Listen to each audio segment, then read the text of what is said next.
Hello friends, എല്ലാവർക്കും good morning. അപ്പോൾ എല്ലാവർക്കും ഇന്നത്തെ ഒരു അടിപൊളി വിശേഷത്തിലേക്ക് തന്നെ സ്വാഗതം. അങ്ങനെ രഞ്ജുവും രേഖയും പിന്നെ നമ്മുടെ കാഞ്ചന പ്രിയയൊക്കെ സംസാരിച്ചുകൊണ്ടിരിക്കുകയാണ്. എന്തായാലും എല്ലാവരും ഭയങ്കര സന്തോഷത്തിലാണ്. ആ സന്തോഷമൊക്കെ നമുക്കൊന്ന് അടിച്ചു പൊളിക്കണം എന്നൊക്കെ പറഞ്ഞുകൊണ്ട് ഈ സമയത്ത് വരുൺ വരികയാണ്.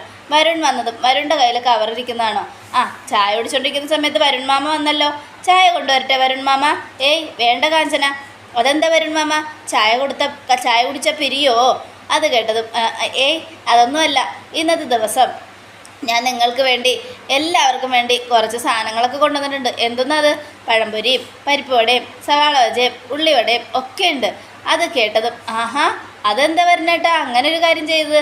അത് എനിക്ക് മാനസാന്തരം വന്നു. ഞാൻ ഇനി പഴയ സ്വഭാവമൊക്കെ അങ്ങോട്ട് വിട്ട് നിങ്ങളെല്ലാവരെയും സ്നേഹിക്കാൻ പോവുക. എൻ്റെ പെങ്ങന്മാരും എൻ്റെ ഭാര്യയും ഒക്കെ. അത് കേട്ടതും ഇതങ്ങോട്ട് വിശ്വസിക്കാമോ എന്നൊക്കെ ആലോചിച്ച് പ്രിയ ഇങ്ങനെ ഇരിക്കുക. എത്ര നാളെന്ന് വെച്ചാൽ ഒരു ദുഷ്ടനെ പോലെ ഇരിക്കുന്നേ? എന്നും ദുഷ്ടനായിട്ട് നടന്നാൽ മതിയോ? ഇത്തിരി സ്നേഹമൊക്കെ അർഹിക്കുന്നവർക്ക് കൊടുക്കണ്ടേ? അതോർത്താ ഞാൻ ജീവിക്കുന്നത് എന്നൊക്കെ പറയുകയാണ്. അത് കേട്ടതും ആകെ സന്തോഷത്തോടെ അപ്പോൾ രേഖയുടെ അടുത്ത് വന്നിരുന്നിട്ട് വരും. രേഖയെ, എനിക്ക് നിന്നോടൊരു കാര്യം പറയാനുണ്ട്. വന്നേ. എന്തിനാ വരണേട്ടാ? വാ രേഖയെ, നിന്നോടൊരു കാര്യം ഞാൻ പറയാം. എന്താന്ന് പറ വരണേട്ടാ? പറയാന്ന് പറഞ്ഞില്ലേ, നീ വാ. എന്താണല്ലോ ഇവിടെ നിന്ന് പറ, എനിക്ക് ചായ കുടിക്കണം. ചായയൊക്കെ ഡ്രസ്സ് മാറി വന്നതിന് ശേഷം നമുക്ക് കുടിക്കാം, നീ വാ എന്നും പറഞ്ഞുകൊണ്ട് രേഖയും വിളിച്ചുകൊണ്ട് അങ്ങ് പോവുക. അപ്പോൾ പ്രിയയ്ക്ക് വല്ലാത്തൊരു സങ്കടം. ഈശ്വര, വരുണേട്ടൻ പോലും രേഖയച്ചിയോട് സ്നേഹത്തോടെ പെരുമാറുന്നേ. എന്നാൽ സ്നേഹിച്ച് കല്യാണം കഴിച്ചവനാ വിനോദ്. അവൻ എന്നെ ഒന്ന് തിരിഞ്ഞു പോലും നോക്കുന്നില്ലല്ലോ എന്നൊക്കെ ആലോചിച്ചുകൊണ്ട് നമ്മുടെ പ്രിയ ആകെ സങ്കടപ്പെട്ടിരിക്കുക. എന്താ വരുണേട്ട, കാര്യം പറ. അതൊക്കെ പറയാം, നീ വാ എന്നും പറഞ്ഞുകൊണ്ട് രേഖയെ മുറിയിലേക്ക് വിളിച്ചുകൊണ്ടുപോയി. എന്താ പറഞ്ഞേട്ടാ? എന്താണെങ്കിലും പറ. ഞാൻ പറഞ്ഞില്ലേ, ഇവിടെ ഇരിക്കേ. അന്നേ എനിക്ക് നിന്നോടൊരു കടം ഉണ്ടായിരുന്നു. ആ കടം വീട്ടാനാണ് ഞാൻ വന്നത്. എന്ത് കടം? അതൊക്കെ ഉണ്ട്, നീ അവിടെ ഇരിക്കേ എന്നും പറഞ്ഞുകൊണ്ട് ആ കവറൊക്കെ തുറന്ന് ആ പൊതി തുറന്ന് മസാല ദോശയും സാമ്പാറും ചട്നിയും അവിടെ എടുത്ത് വയ്ക്കുക. അത് കണ്ടതും രേഖ അന്തം വിട്ട കുന്തം പോലെ ഇരിക്കുക. ഇങ്ങേർക്ക് ഇതെന്താ പറ്റിയേ എന്നും ആലോചിച്ചുകൊണ്ട്. എന്താ രേഖ, നീ അന്ന് എന്നോട് മസാല ദോശ ചോദിച്ചപ്പോൾ ഞാൻ നിന്നെ ആട്ടിപ്പായിച്ചു, നിന്നെ ഞാൻ കുറ്റപ്പെടുത്തി. പക്ഷേ എനിക്കതിൽ കുറ്റബോധം തോന്നി രേഖ. അതുകൊണ്ടാണ് ഇന്ന് ഞാൻ ഈ മസാല ദോശ മേടിച്ചുകൊണ്ട് വന്നത്. അത് കേട്ടതും എന്താ പറഞ്ഞിട്ട് ഇതിലെൻ്റെ കുഞ്ഞിനെ കൊല്ലാനുള്ളതൊന്നുമില്ലല്ലോ. എന്താ രേഖയെ, ചങ്കി കൊള്ളുന്ന വർത്താനമൊന്നും പറയല്ലേ. സ്നേഹത്തോടെ ഞാൻ നിനക്ക് വേണ്ടി ഇത് മേടിച്ചുകൊണ്ട് വന്നപ്പോൾ ഇങ്ങനെയൊക്കെയാണോ നീ സംസാരിക്കുന്നത്? അല്ല വരണേട്ടാ, എനിക്ക് പേടിയാ. എൻ്റെ കുഞ്ഞിന് എന്തെങ്കിലും സംഭവിക്കുമെന്ന് ഓർത്തുള്ള പേടി. അതുകൊണ്ടാണ് ഞാൻ വരണേട്ടനോട് ചോദിച്ചത്. സാരമില്ല, എൻ്റെ വരണേട്ടൻ സ്നേഹത്തോടെ മേടിച്ചുകൊണ്ട് വന്നതല്ലേ. അത് ഞാൻ കഴിക്കും. വിഷമാണെങ്കിൽ പോലും ഞാൻ കഴിക്കും. താ വരണേട്ടാ എന്നും പറഞ്ഞുകൊണ്ട് നമ്മുടെ രേഖ അത് മേടിച്ച് കഴിക്കുക. അപ്പോൾ വരുൺ വാരി കൊടുക്കുകയാണ് രേഖയ്ക്ക്. രേഖയുടെ സ്നേഹവും വിശ്വാസവും കണ്ട് വരുണിൻ്റെ കണ്ണ് പോലും നിറഞ്ഞു. പക്ഷേ വരുണിൻ്റെ സ്നേഹം ആത്മാർത്ഥമല്ല. എന്നാലും വരുണിൻ്റെ കണ്ണ് നിറഞ്ഞു. ഈ സമയമാണെങ്കിൽ ഇവർ സംസാരിക്കുന്നതൊക്കെ കേട്ട് രാധിക അവിടെ ഒന്ന് ഒളിഞ്ഞു നോക്കുക. വരുൺ പണി തുടങ്ങിക്കഴിഞ്ഞു. വരുൺ അവളെ സ്നേഹിച്ചു കൊല്ലും, അതുറപ്പാണ്. എടി രേഖയെ, അവൻ്റെ സ്നേഹം ആത്മാർത്ഥമാണെന്ന് കരുതി വിശ്വസിക്കുന്നതാ നീ ചെയ്യുന്ന ഏറ്റവും വലിയ തെറ്റ്. എൻ്റെ മോൻ ഒരിക്കലും നിന്നെ സ്നേഹിക്കാൻ കഴിയില്ലടി എന്നൊക്കെ പറഞ്ഞുകൊണ്ടും ആലോചിച്ചുകൊണ്ടും രാധിക ഒളിഞ്ഞു നോക്കിക്കൊണ്ടേയിരിക്കുക. ഈ സമയം വരുണേട്ടൻ ശരിക്കും മാറിയോ വരുണേട്ടാ? സത്യമായിട്ട് ഞാൻ മാറി മോളെ, ഉറപ്പായിട്ട് ഞാൻ മാറി. ഞാൻ മാറിയെന്ന് ഞാൻ കള്ളം പറഞ്ഞതല്ല. എനിക്ക് പശ്ചാത്താപം ഉണ്ടായി. എന്തിനു വേണ്ടിയാണ് ജീവിക്കുന്നത്?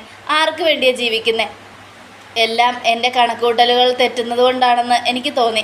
എൻ്റെ ഭാര്യയെയും കുഞ്ഞിനെയും സ്നേഹിച്ചില്ലെങ്കിൽ പിന്നെ ഞാൻ ഈ ലോകത്ത് ജീവിച്ചിരിക്കുന്ന എന്തിനാ എന്നൊക്കെ പറഞ്ഞുകൊണ്ട് വരുണിങ്ങനെ ആകെ സങ്കടപ്പെടുക. അപ്പോൾ നമ്മുടെ രാധിക, അവൻ്റെ ഒരു അഭിനയം, എൻ്റെ പൊന്നോ, ഓസ്കാർ മേടിക്കാം എന്നൊക്കെ ആലോചിച്ചുകൊണ്ട് നിൽക്കുക. ഈ സമയം ഗോവിന്ദും ഗീതും ആ വഴിക്ക് വരിക. കണ്ണേട്ടാ, അത് നോക്കിയേ. നന്നായി, ഇവരുടെ ഈ സ്വഭാവം മാറിയില്ലേ? വല്ലാത്തൊരു സ്വഭാവമാണല്ലോ ഇത്. എവിടെ കണ്ടാലും ഒളിഞ്ഞു നോക്കി നിൽക്കുവായി രാധികാമ്മ. എന്നാലേ അവരുടെ സൂക്കേട് ഞാനിന്ന് തീർത്തിട്ട് വരാം. കണ്ണേട്ട മുറിയിലേക്ക് പോയിക്കോ എന്നും പറഞ്ഞുകൊണ്ട് ഗീതു ഗോവിന്ദനോട് പോകാൻ പറയുക. എന്നിട്ട് പതുങ്ങി നമ്മുടെ ഗീതു രാധികയുടെ പുറകെ ചെന്ന് നിൽക്കുക. അപ്പോൾ ഗീതു ആദ്യം തോണ്ടി. രാധിക തിരിഞ്ഞു നോക്കിയില്ല. ഈ സമയം ഗീതു മുടിയൊക്കെ മുന്നിലോട്ടിട്ട്, രാധികാമ്മേ, ഇത് ഞാനാ, കല്യാങ്കാട്ട് നീലി എന്നും പറഞ്ഞുകൊണ്ട് രാധികയെ നോക്കുക. പെട്ടെന്ന് ഗീതുവിൻ്റെ ആ ചിരിയും മുടി അഴിച്ചിട്ടുള്ള നിപ്പും കണ്ട് രാധിക ദേവ് ഓടുന്ന ഒരൊറ്റ ഓട്ടം. ഓടിക്കഴിഞ്ഞതും എന്നാലും ഈ രാധികാമ്മ എന്താ ഇങ്ങനെ? എവിടെയും ഒളിഞ്ഞു നോക്കിക്കൊണ്ട് നിന്നോളും, നാണം കെട്ട സ്ത്രീ. എന്തായിരിക്കും ഇപ്പോൾ ഒളിഞ്ഞു നോക്കാനും വേണ്ടി അതിനകത്തുള്ളത് എന്നൊക്കെ ആലോചിച്ചുകൊണ്ട് ഗീതു ഒളിഞ്ഞു നോക്കുക. ഈ സമയം ഗീതു ആ കാഴ്ച കണ്ട് ഞെട്ടി. സ്നേഹത്തോടെ രേഖയെ ചേർത്ത് പിടിക്കുന്ന ഭർത്താവ്. വരുണേട്ടൻ ഇങ്ങനെയൊക്കെ സ്നേഹിക്കുമോ? വരുണേട്ടൻ ഇങ്ങനെയൊക്കെ സ്നേഹിക്കാൻ കഴിയുമോ? എന്നൊക്കെ ആലോചിച്ചുകൊണ്ട് ഗീതു ഇങ്ങനെ നിൽക്കുക.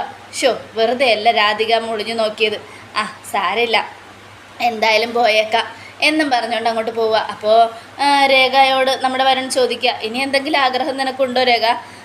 എനിക്ക് ആഗ്രഹമുണ്ട്, വരുണേട്ടൻ മാറിയെങ്കിൽ എനിക്ക് അമ്പലത്തിലൊന്ന് പോകണം, എന്നിട്ട് ദൈവങ്ങളോട് നന്ദി പറയണം. വരുമോ വരുണ? പോകുമോ വരുണേട്ടാ? പിന്നെ സത്യം, നീ പറഞ്ഞ എവിടെയും ഞാൻ പോകും, ഈ നാട് വിട്ട് പോകണമെന്ന് പറഞ്ഞാലും ഞാൻ പോകും. എനിക്ക് സന്തോഷമായി വരുണേട്ടാ, സന്തോഷമായി എന്നും പറയുക. അങ്ങനെ നമ്മുടെ ഗീതു ഗോവിന്ദൻ്റെ അടുത്തെത്തുക. കണ്ണേട്ടാ, രാധികാമ്മ അവിടെ ഒളിഞ്ഞു നോക്കി അന്തം വിട്ട് നിന്നതിലും വലിയ അത്ഭുതമൊന്നുമില്ല. അതെന്താ, അവിടെ കാണാൻ പാടില്ലാത്തത് വല്ലതും നീ കണ്ടോ? എന്താ നീ കണ്ടേ? അതെങ്ങനെ പറയുക, വേണമെങ്കിൽ അഭിനയിച്ച് കാണിക്കാം. എന്നാൽ പിന്നെ അഭിനയിക്ക്. കണ്ണേട്ടൻ രേഖേച്ചി, ഞാൻ വരുണേട്ടൻ. അത് കേട്ടതും ഞാൻ വരുണും നീ രേഖയായാൽ പോരെ? വേണ്ട വേണ്ട, ഞാൻ പറയുന്ന അങ്ങ് അഭിനയിച്ചാൽ മതി. ശരി എന്നാൽ പറ. കണ്ണേട്ടൻ രേഖേച്ചിയാണെങ്കിൽ ഞാൻ വരുണേട്ടനാണേ. രേഖ, നിന്നെ എനിക്ക് ഒരുപാട് ഇഷ്ടമാണ്. നീ എന്തു പറഞ്ഞാലും ഞാൻ സാധിച്ചു തരും രേഖ. നിൻ്റെ എല്ലാ ആഗ്രഹവും ഞാൻ സാധിച്ചു തരും. നിനക്ക് വേണ്ടി ഞാൻ എന്ത് ചെയ്യും, എന്തും എന്നൊക്കെ പറഞ്ഞുകൊണ്ട് ഗോവിന്ദൻ്റെ കവളത്തിൽ ഉമ്മ കൊടുക്കുക.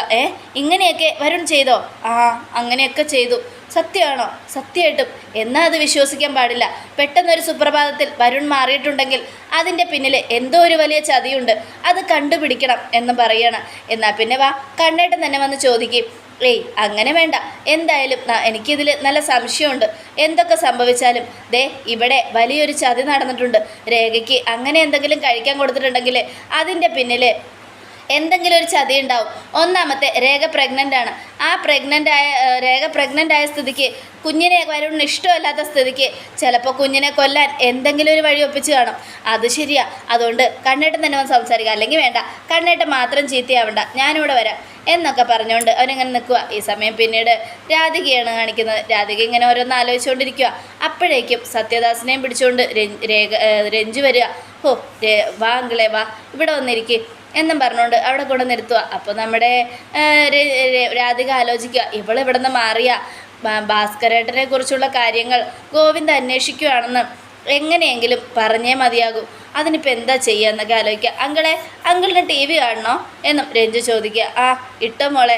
അപ്പോഴാണെങ്കിൽ നമ്മുടെ രഞ്ജു കണ്ണ് കാണാൻ പാടില്ലാത്ത ആൾ ടി വി ഇടാൻ പറഞ്ഞു. ഇത് തന്നെ ഈ CID രഞ്ജുവിൻ്റെ പുതിയൊരു കണ്ടുപിടുത്തമാണ്. എന്തായാലും ഇനിയും ഞാൻ കണ്ടുപിടിക്കും. എടാ സത്യദാസങ്ങളെ, നിൻ്റെ എല്ലാ കള്ളത്തരവും ഞാൻ പുറത്തു കൊണ്ടുവരും എന്നൊക്കെ ആലോചിച്ചുകൊണ്ട് നിൽക്കുമ്പോൾ, കാണാൻ കഴിഞ്ഞില്ലെങ്കിലും കേൾക്കാമല്ലോ മോളെ, TV-യിൽ എന്താ നടക്കുന്നതെന്ന് എനിക്കത് കേൾക്കണം. എൻ്റെ എല്ലാ പ്ലാനും പൊളിഞ്ഞല്ലോ, ഇയാൾ കേൾക്കുന്ന കാര്യമാണ് പറയുന്നത്. അപ്പോഴേക്കും നമ്മുടെ ഗോവിന്ദ് വന്നിട്ട് സത്യദാസങ്ങളിന് കാണാൻ പറ്റും എന്നും പറയുക. അത് കേട്ടതും രാധികയും നമ്മുടെ സത്യദാസും ഞെട്ടിപ്പോയി. എൻ്റെ ഈശ്വര, ഇവൻ കള്ളത്തരങ്ങൾ കണ്ടുപിടിച്ചോ എന്നും ആലോചിച്ചുകൊണ്ട് ഇങ്ങനെ നിൽക്കുക. അപ്പോഴേക്കും അതെ, നല്ലൊരു ഐ സ്പെഷ്യലിസ്റ്റിനെ ഞാൻ കണ്ടിട്ടുണ്ട്, ചന്ദ്രശേഖരൻ ഡോക്ടർ. ആ ഡോക്ടർ വിചാരിച്ച അങ്കളുടെ കാഴ്ചയൊക്കെ മാറും. ഷേണായി സാർ എന്നെ വിളിച്ചിരുന്നു. ഷേണായി സാർ എന്താ പറഞ്ഞതെന്നറിയാമോ? അങ്കിളിന് കാഴ്ച തിരിച്ച് കിട്ടിയിട്ടെ അങ്ങോട്ടേക്ക് വിടുവാവുള്ളൂന്ന്. അതുകൊണ്ട് അങ്കിൾ വരണം. ഇനിയിപ്പോൾ കാഴ്ച കിട്ടിയില്ലെങ്കിൽ നമുക്ക് ഓപ്പറേഷൻ ചെയ്ത് കണ്ണ് മാറ്റി വയ്ക്കാം. അത് കേട്ടതും ഇപ്പോൾ അതൊന്നും ചെയ്യാൻ പറ്റില്ലെന്നാ മോനെ ചന്ദ്രശേഖരൻ ഡോക്ടർ പറഞ്ഞത്. എന്നാൽ നമുക്ക് അതിനുള്ള വഴികളൊക്കെ ഒപ്പിക്കാം, അങ്കിൾ വന്നേ എന്നൊക്കെ പറഞ്ഞുകൊണ്ട് നമ്മുടെ ഗോവിന്ദ് നിർബന്ധിക്കുക. ഈ സമയമാണെങ്കിൽ സത്യദാസ് എന്ത് ചെയ്യണമെന്ന് ഓർത്തിങ്ങനെ ഇരിക്കുക. പിന്നെ ചന്ദ്രശേഖരൻ ഡോക്ടറല്ലേ, അത് എൻ്റെ ആളാണല്ലോ, അതുകൊണ്ട് കുഴപ്പമില്ല എന്നൊക്കെ പറഞ്ഞുകൊണ്ട് ഇങ്ങനെ ഇരുന്നിട്ട് നമ്മുടെ ഇതിങ്ങനെ ആലോചിക്കുകയാണ് ഒരു സത്യദാസ് എന്ത് ചെയ്യണമെന്നറിയാതെ. അപ്പോൾ ഗീതു, അങ്കളെ എന്തായാലും അങ്കളിന് കണ്ണ് മാറ്റി വയ്ക്കുമ്പോൾ കണ്ണ് തരാൻ ആരെങ്കിലും റെഡി ആവണം. കാഞ്ചനൊക്കെ തരുമോ? ഞാൻ തമിഴല്ലേ, സത്യദാസ് മാമൻ മലയാളം അല്ലേ, അപ്പോൾ മലയാള മാമന് എങ്ങനെയാണ് തമിഴ് കണ്ണ് വേണ്ടത്? അല്ലല്ലോ, വേണമെങ്കിൽ നമുക്ക് രാധിക മാമയുടെ കണ്ണ് കൊടുക്കാം. അത് ശരിയാ, രാധിക അമ്മയുടെ കണ്ണ് നല്ലതായിരിക്കും. ഗീതുപ്പാപ്പ നീങ്ക പുലിതാ എന്നൊക്കെ പറഞ്ഞുകൊണ്ട് കാഞ്ചന ഇങ്ങനെ നിൽക്കുക സന്തോഷത്തോടെ. അപ്പോൾ രാധികയാണെങ്കിൽ തുറിച്ചു നോക്കുക രണ്ടെണ്ണത്തിനെ. എന്നാൽ പിന്നെ വാ, നമുക്കേ അങ്ങോട്ട് പോയി വല്ലതും കഴിക്കാം. എൻ്റെ വയറ്റിൽ കിടന്ന് ഒരാൾ വിശക്കുന്നു എന്ന് പറയാൻ തുടങ്ങിയിട്ട് കുറേ നേരമായി. അയ്യോ, എന്നാൽ പിന്നെ വാ, പരാതി പറയുന്നുണ്ടെങ്കിൽ നമുക്ക് പെട്ടെന്ന് കഴിക്കാം എന്നും പറഞ്ഞുകൊണ്ട് ഗീതുവും ഗോവിന്ദും രഞ്ജുവും പിന്നെ നമ്മുടെ കാഞ്ചനയൊക്കെ കഴിക്കാനായിട്ട് പോവുക. ഈ സമയമാണെങ്കിൽ ഭാസ്കരേട്ടനോട്, ഭാസ്കരേട്ടാ ദേ അവിടെ വലിയൊരു പ്ലാൻ നടക്കുന്നുണ്ട്. ഗോവിന്ദ് ഭാസ്കരേട്ടന് കാഴ്ചയുണ്ടോയെന്ന് അറിയാൻ വേണ്ടിയാണ് ഡോക്ടറിൻ്റെ അടുത്തേക്ക് കൂട്ടിക്കൊണ്ടു പോകുന്നത്. അതുകൊണ്ട് സൂക്ഷിക്കണം. അത് കേട്ടതും നീയൊന്ന് പോരാതികെ, ഞാൻ എന്താ മണ്ടനാണെന്ന് നീ കരുതിയോ? ചന്ദ്രശേഖരൻ ഡോക്ടറെ എൻ്റെ ആളാ. അയാൾ തന്ന റിസൾട്ട് കൊണ്ടാണ് ഞാൻ ഇത്രയും നാളും പിടിച്ചു നിന്നത്. ഇനിയിപ്പോൾ എനിക്ക് പേടിക്കാനൊന്നുമില്ല. എന്തൊക്കെ ചെയ്താലും ചന്ദ്രശേഖരൻ ഡോക്ടറിൻ്റെ കയ്യിൽ നിന്നും എനിക്ക് നല്ല റിസൾട്ടേ കിട്ടൂ എന്നൊക്കെ പറയുകയാണ്. അത് കേട്ടതും നമ്മുടെ രാധയ്ക്ക് സമാധാനമായി. അപ്പോൾ പേടിക്കാനൊന്നുമില്ലല്ലേ? ഒരു പേടിയും വേണ്ട, നീ ധൈര്യമായിട്ടിരിക്കേ എന്നൊക്കെ പറഞ്ഞ് ഭാസ്കരൻ എഴുന്നേറ്റ് പോവുക. ഈ സമയം പിന്നീട് കാണിക്കുന്നത് നമ്മുടെ ഗീതുവിന് അയാളെപ്പോലൊരു ക്രിമിനൽ ഈ ലോകത്തില്ല. കാഴ്ചയുണ്ട്, എന്നിട്ടും കാഴ്ചയില്ലാത്ത പോലെ അഭിനയിക്കുക. ഡോക്ടറെ കാണാൻ വരാൻ അയാൾ തയ്യാറായിട്ടുണ്ട്. പക്ഷേ നമ്മൾ ചന്ദ്രശേഖരൻ ഡോക്ടറെന്നും പറഞ്ഞ് കൂട്ടിക്കൊണ്ടു പോകുന്നത് വേറെ ഡോക്ടറിൻ്റെ അടുത്തേക്കായിരിക്കണം. ഇത് അയാൾക്ക് ഇടിവെട്ട് തിരിച്ചടി ആയിരിക്കണം ഗീതു എന്നൊക്കെ പറയാം. അത് ശരിയാ, ഇത് അയാൾക്ക് ഇടിവെട്ട് തിരിച്ചടി ആയിരിക്കണം കണ്ണേട്ടാ. എന്തായാലും നമ്മളയാൾക്ക് കൊടുക്കാൻ പോകുന്നത് കിടിലൻ തിരിച്ചടിയാ, കിടിലൻ തിരിച്ചടി. എൻ്റെ അച്ഛൻ ജയിലിനകത്ത് ശ്വാസം മുട്ടിച്ചാകുന്നതാ എനിക്കിപ്പോഴും ഓർമ്മ വരുന്നത്. എൻ്റെ മുന്നിൽ അത് വന്ന് തെളിഞ്ഞു നിൽക്കുക. സാരമില്ല കണ്ണേട്ടാ, ഇതൊക്കെ മാറും. എന്തായാലും യഥാർത്ഥ പ്രതികൾ ആരാണെന്ന് നമുക്ക് കണ്ടുപിടിക്കാൻ കഴിയും. സത്യദാസും അയാളൊക്കെ കൂടെ ചേർന്ന് ചെയ്ത കാര്യങ്ങളൊന്നും നമുക്ക് മറക്കാൻ പറ്റില്ല. ഗോവിന്ദേട്ടൻ എന്തായാലും സമാധാനമായിട്ടിരിക്കും. എല്ലാം കണ്ടുപിടിക്കാം, എല്ലാം കണ്ടുപിടിക്കണം. എല്ലാത്തിനെയും ഞാൻ തീർക്കും. എൻ്റെ അച്ഛനെ ഇല്ലാതാക്കിയ അനാർക്കലിയുടെ മകളെ, അവളെയും ഞാൻ തീർക്കും. തേടി പിടിച്ച് ഞാൻ തീർക്കും. അത് കേട്ടതും കണ്ണേട്ടാ, എന്തിനാ കണ്ണേട്ടാ ഇനിയും ആ പെൺകുട്ടിയോട് ശത്രുത? ഒന്നും അറിയാത്ത, ഒന്നും എന്താണെന്ന് പോലും അറിയാത്ത ആ പ്രായത്തിലല്ലേ അനാർക്കലി ഇത്രയൊക്കെ ദ്രോഹം ചെയ്തത്? ആ പെൺകുട്ടിക്ക് ചിലപ്പോൾ ഇതൊന്നും അറിയില്ലെങ്കിലോ? എന്തിന് അനാർക്കലിയാണ് അമ്മയെന്ന് പോലും അറിയില്ലെങ്കിലോ? ആ കുട്ടി നല്ല രീതിയിലാണ് ജീവിക്കുന്നതെങ്കിലോ? അത് കേട്ടതും ഇല്ല ഗീതു, എങ്ങനെയൊക്കെ ആണെങ്കിലും ഇതിനെക്കുറിച്ച് നീ ഒരു അക്ഷരം മിണ്ടണ്ട. അനാർക്കലിയുടെ മകൾക്ക് നീ സപ്പോർട്ടും ചെയ്യണ്ട. കൊല്ലും, തീർത്തിരിക്കും ഞാൻ. അനാർക്കലിയുടെ മകളെ കൊന്ന് എനിക്ക് പ്രതികാരം ചെയ്യണം. എൻ്റെ കുഞ്ഞ് ജനിക്കുമ്പോൾ അവൾക്കൊരു ശത്രുവും ഉണ്ടാവാൻ പാടില്ല. അവളെ ഇല്ലാതാക്കാൻ ഒരു ശത്രുക്കളും തല ഉയർത്തിപ്പിടിച്ച് നിൽക്കരുത്. അതിനൊരു വഴിയേ ഉള്ളൂ. എന്തൊക്കെ സംഭവിച്ചാലും അനാർക്കലിയുടെ മകളും അനാർക്കലിയുടെ വംശവും ഇല്ലാതാകണം. അതിനുവേണ്ടി ഏതറ്റം വരെ പോകേണ്ടി വന്നാലും ഞാൻ പോകും. പിന്നെ ഭാസ്കരൻ, അവൻ്റെ കാര്യത്തിലും അതൊക്കെ തന്നെയാണ്. എൻ്റെ അച്ഛനെ ചതിച്ചവൻ അവൻ. അതുകൊണ്ട് തന്നെ അവനും ആരെങ്കിലും മക്കളായിട്ടുണ്ടെങ്കിൽ അവരെയും ഞാൻ തേടി പിടിക്കും. എന്നിട്ട് ഞാൻ തീർക്കും അവരെ എന്നും പറയുകയാണ്. അത് കേട്ടോണ്ടാണ് വരുൺ വന്നത്. ഈശ്വര, ഭാസ്കരൻ്റെ മകൻ ഞാനല്ലേ എന്നും ആലോചിച്ചുകൊണ്ട് വരുൺ തൻ്റെ കയ്യിലിരുന്ന പ്രസാദം താഴേക്കിടുക. അപ്പോൾ രേഖ ഗീതു എന്നും പറഞ്ഞ് വിളിക്കുകയാണ്. ഈ സമയം രണ്ടുപേരും തിരിഞ്ഞു നോക്കുക. ഇതാര്? രേഖേച്ചി വരണിട്ടില്ല, നിങ്ങളവിടെ പോയതാ? അത് പിന്നെ അമ്പലത്തിൽ പോയി. എന്നിട്ട് എല്ലാവർക്കും വേണ്ടി പ്രാർത്ഥിച്ചു. ദേ ഇതാ പ്രസാദം എന്നും പറഞ്ഞുകൊണ്ട് നമ്മുടെ വരുൺ ഗോവിന്ദനും ഗീതുവിനൊക്കെ വെച്ചു കൊടുക്കുക. ലോകാ സമസ്ത സുഖിനോ ഭവന്തു.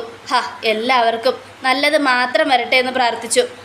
ഞാനും അറിഞ്ഞായിരുന്നു വരുണേട്ടൻ്റെ സ്വഭാവത്തിന് നല്ല മാറ്റം ഉണ്ടെന്ന്. അല്ല വരുണേട്ടാ, ഇതെന്താ പറ്റിയേ? ഒന്നും പറ്റിയില്ല ഗീതു. പെട്ടെന്നൊരു സുപ്രഭാതത്തിൽ എന്തൊക്കെയോ മനസ്സിൽ തോന്നി. ഇനിയിപ്പോൾ ഇങ്ങനെ ഇരുന്നിട്ടൊന്നും കാര്യമില്ലല്ലോ. സമാധാനത്തോടെയും സന്തോഷത്തോടെയും ജീവിക്കണമെങ്കിൽ കുടുംബവും കുട്ടികളൊക്കെ ആയിട്ട് എല്ലാവരും സമാധാനത്തോടെ നിൽക്കണം. അതിനുവേണ്ടി ഞാനും കുറച്ച് പ്രയത്നിക്കാമെന്നൊക്കെ കരുതി. എനിക്ക് വിശ്വസിക്കാൻ ബുദ്ധിമുട്ടുണ്ട് രേഖ. ഞാനൊരു കാര്യം പറയാം. ഇത്രയും നാളും വരുൺ നിന്നെ അത്രയ്ക്ക് അങ്ങോട്ട് സ്നേഹിച്ചിട്ടില്ല. എല്ലാ കാര്യത്തിലും വരുൺ നിന്നെ കുറ്റപ്പെടുത്തിയിട്ടേ ഉള്ളൂ. എപ്പോഴും നിന്നെ തള്ളി നിർത്തിയിട്ടേ ഉള്ളൂ. ആ സ്ഥിതിക്ക് വരുണിൻ്റെ ഈ മാറ്റം നിനക്ക് വിശ്വസിക്കാൻ കഴിയുന്നുണ്ടോ? ദേ ഇവനെ കണ്ണുടച്ച് വിശ്വസിക്കരുത്. ഏതു നേരവും എന്തും ചെയ്യാം. രാധികാമ്മയുടെ കൂടെ ചേർന്ന് ചിലപ്പോൾ നിൻ്റെ കുഞ്ഞിനെ കൊല്ലാനുള്ള വല്ല അടവുമായിട്ടായിരിക്കും ഇവൻ നിന്നോട് സ്നേഹം അഭിനയിച്ച് വരുന്നത്. അത് കേട്ടതും നമ്മുടെ രേഖ ഇങ്ങനെ ഗോവിന്ദനെയും ഗീതുവിനെ നോക്കുക. അപ്പോൾ വരുണാണെങ്കിൽ ഞെട്ടി നിൽക്കുക. ഈശ്വര, ഇയാളാണെങ്കിൽ എൻ്റെ മനസ്സിലുള്ളത് മുഴുവനും കണ്ടുപിടിക്കുകയാണല്ലോ. ഇനിയിപ്പോൾ എന്താ ചെയ്യുക എന്നൊക്കെ ആലോചിച്ചുകൊണ്ട് ഈ സമയം എന്താണ് വരുണേ, ഞാൻ പറഞ്ഞത് സത്യമല്ലേ? ഇനി നിൻ്റെ മനസ്സിൽ വല്ല ദുരുദ്ദേശമുണ്ടോ? രേഖയുടെ വയറ്റിലെ കുഞ്ഞിനെ കൊല്ലാൻ ആരെങ്കിലും നിനക്ക് ഇത് തന്നാണോ? അത് കേട്ടതും ഇല്ല ഗോവിന്ദേട്ടാ, ഞാൻ ഒരിക്കലും അങ്ങനെ ചെയ്യില്ല. ഞാൻ മാറി. എത്രയോ ദുഷ്ടന്മാർ മാറുന്നു. അതുപോലെ എനിക്കും ഒരു അവസരം തന്നൂടെ? ഞാനും മാറി ഗോവിന്ദേട്ടാ, ഞാനും മാറി. എനിക്കിനി ഈ ഒറ്റയ്ക്ക് ജീവിക്കാനൊന്നും വയ്യ.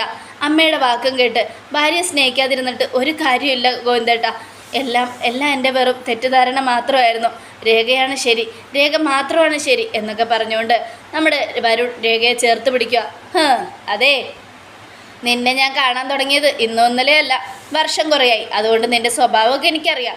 പക്ഷെ ഒരു കാര്യം ഞാൻ പറയാം, ഈ പേരും പറഞ്ഞ് രേഖയ്ക്കോ കുഞ്ഞിനോ എന്തെങ്കിലും ഒരു ആപത്ത് സംഭവിച്ചാൽ എൻ്റെ സ്വഭാവം മാറും, മനസ്സിലായല്ലോ എന്ന്. അത് കേട്ടതും വരുൺ ഞെട്ടി നമ്മുടെ രേഖയെ നോക്കുക. അപ്പോൾ ഗോവിന്ദ്, എന്താണ് നീ നോക്കുന്നേ? ഞാൻ പറഞ്ഞു തന്നെ സത്യം.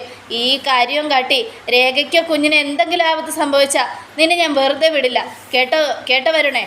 ഇല്ല ഗോവിന്ദേട്ടാ, ഒരിക്കലും ഒന്നും സംഭവിക്കില്ല. ഇവർ രണ്ടുപേരും എൻ്റെ പ്രിയപ്പെട്ടവരാ. എൻ്റെ ഭാര്യയും അവളുടെ വയറ്റിൽ കിടക്കുന്ന കുഞ്ഞുമാണ്. ഇനി എനിക്കെല്ലാം എല്ലാം എല്ലാം എന്നും പറഞ്ഞുകൊണ്ട് വരുൺ രേഖയെ ചേർത്ത് പിടിക്കുകയാണ്. വരുണിനെ കണ്ണുടച്ച് വിശ്വസിക്കുകയാണ് രേഖ. എന്നാൽ വരുണിനെ വിശ്വസിക്കാനാകാതെ നമ്മുടെ ഗോവിന്ദും ചില കടുത്ത തീരുമാനങ്ങളൊക്കെ എടുക്കുകയാണ്. വരുണിൻ്റെ പിന്നാലെ പോകാൻ ഒരുങ്ങി ഗീതുവും. ഇനി എന്തൊക്കെ സംഭവിക്കുമെന്ന് ഉറപ്പായിട്ടും കാത്തിരുന്ന് തന്നെ കാണാം. എല്ലാവർക്കും ഒരിക്കൽ കൂടെ നല്ലൊരു ശുഭദിനം തന്നെ ആയിക്കോട്ടെ. Thank you front.